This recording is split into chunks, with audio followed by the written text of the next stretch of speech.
We're here at the WISECon 2024.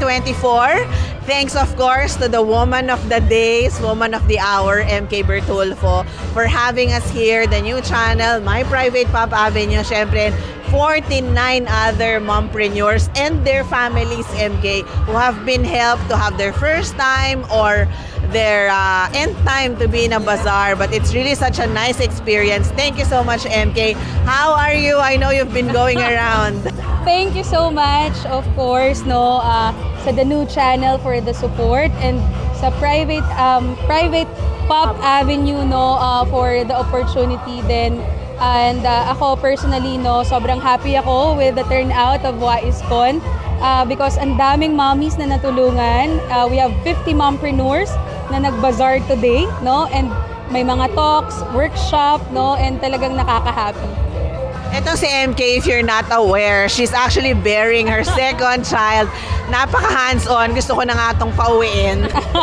I'm 7 months pregnant na, so oh my God. Kailangan niyang magpahinga. At syempre, thank you MK for putting together this convention together with Surf, of course. And what are the other things that the public should look forward to sa WISE University, and also for siguro between now and the next event? Siguro I wanted to share muna, Miss Apple, no, yung simula namin. We had our WISE Bazaar during Christmas. That was last year, sa year 1 namin. And we have 16,000 graduates. And now sa year 2, nandito kami ngayon sa Mega Trade Hall. So nakakatuwa yung progress. Last year kasi we have 16 bazaristas and now we have 50. So nakaka-proud din, no, yung mga mommies na nandito ngayon.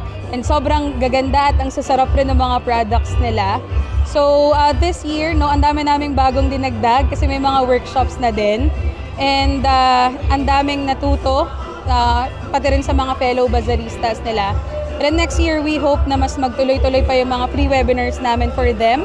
Kasi ang laking tulong talaga kasi these are new entrepreneurs. So wala silang ka-idea paano mag-bazaar, paano nila isa-set up yung business nila. So nakakakuha sila ng kumbaga hope that they have this kind of community, no, na matutulungan sila pagdating sa business nila. Yeah, so syempre, we want to give credits to Surf also, yes, diba, for making the event possible.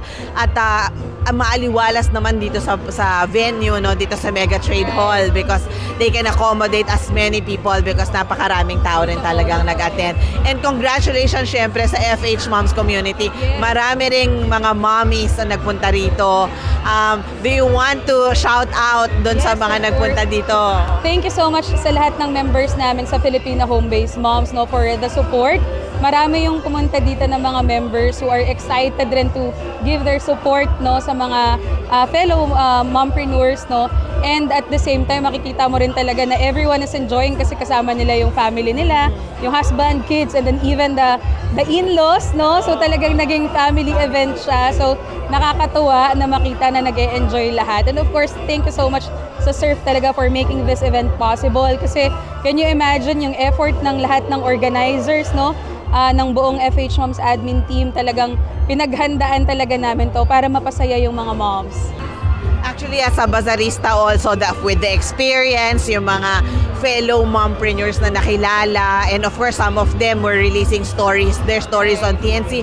Nakakatuwa marinig yung mga stories nila. And in fact, MK, meron kami surprise because yung February 14 episode, nag-shoot kami kanina dito. So, meron kaming feature na isang booth na... yes, kasi yung mga products nila are made na rin for the special occasion, especially for February 14. So we're encouraging people to check out that episode also kasi that's featuring one of the mompreneurs from FH Mom. So, and I was also going around, tuwang-tuwa yung mga mommies, no? They were all very grateful to you. Yung mga videos, talagang sabihin ko, okay, so you now have the chance to thank someone or whatever. So talagang top of the list. Thank you, Mommy MK, for giving us a chance, no? For giving them a chance to experience this. And ako din, no, from the bottom of my heart, thank you for allowing Private Pop Avenue to be back to bazaars kasi it's been a while.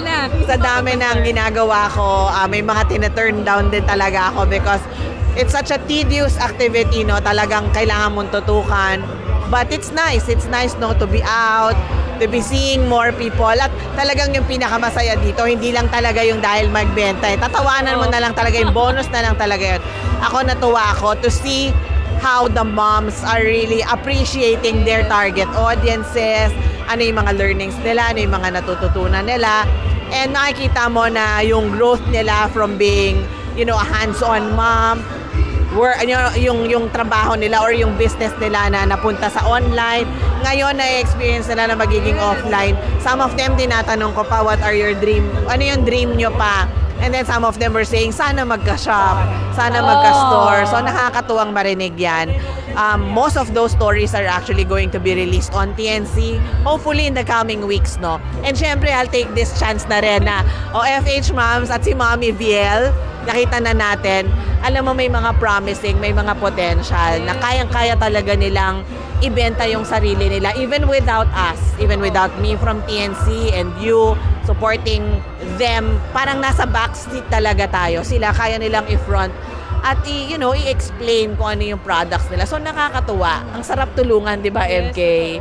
So ako sobrang grateful ako sa mga bazaristas natin kasi talagang trinay nila yung best nila, especially this are first time bazaristas, and sobrang pressured sila during the time na inaasikaso namin yung paperwork, and then sila hindi nila alam kung paano nila i-design yung booth nila, and as you can see, sobrang laki ng mga booth na provide natin sa kanila. That's for free. So grabe yung opportunity, pero sila talagang hindi nila kami binigo, talagang all out sila, yung buong family nila, tinutulungan sila. And nakikita ko rin yung eagerness nila to learn new things. Yung iba hindi magaling sa graphic design, pero pinush din talaga nila, and everyone is just, helping each other. Merong mga booth na medyo kinapos when it comes to design, pero yung ibang mga moms, nagtulong-tulong sila para mapaganda yung kabilang booth ng isang mompreneur. So, nakaka-proud na hindi na nakikita madalas ng mga customers, pero nangyayari yung ganong klase ng sisterhood, sa community ng mga entrepreneurs nga natin na to. And thank you so much sa The New Channel for the opportunity na kumbaga mailabas yung stories nila, ma-share paano sila nagsimula, kasi very important yun sa kanila, nakaka-boost ng confidence. Alam ko mas aangat pa yung credibility nila at mas lalong lalaki yung negosyo nila because of that media na help from the TNC. Thank you so much, MK, for your time, and congratulations to this event. Well, I guess that's it, because we're almost wrapping up the event. Again, from the bottom of my heart, thank you for having us here. Last year, we were just, a visitor to the event, and we made a feature about it. We were actually last minute to participate, but I didn't hesitate, because I wanted to show you how supportive we can be to your community, to you also, to Mommy VL, of course, and to everyone else. And to me, walang laging tapon. Experience is going to be, experience, especially if it's something new, because yan talaga yung mga bagay na hinahanap namin sa TNC. So, if they're thankful and grateful that we were able to feature them on TNC, we are actually so much more, so much more pa yung sa amin, because it's really nice. It's really such a nice feeling, a different feeling to be fulfilling and being part, to be fulfilling someone's dream and to be part of that. And that TNC is more like an advocacy to me, hopefully becoming a business channel later on. But for now, we're still going to focus still on, producing more people who will feel good about themselves. And if there's one thing, yan talaga yung nakita ko dito. And ang dami rin actually promising na mga brands na pwedeng maging supplier and all of that. We just have to give them more and more opportunities pa. So, thank you again, MK. Any last words to everyone, the whole community of TNC na namimiss na kayong FH Moms? At magbabalik.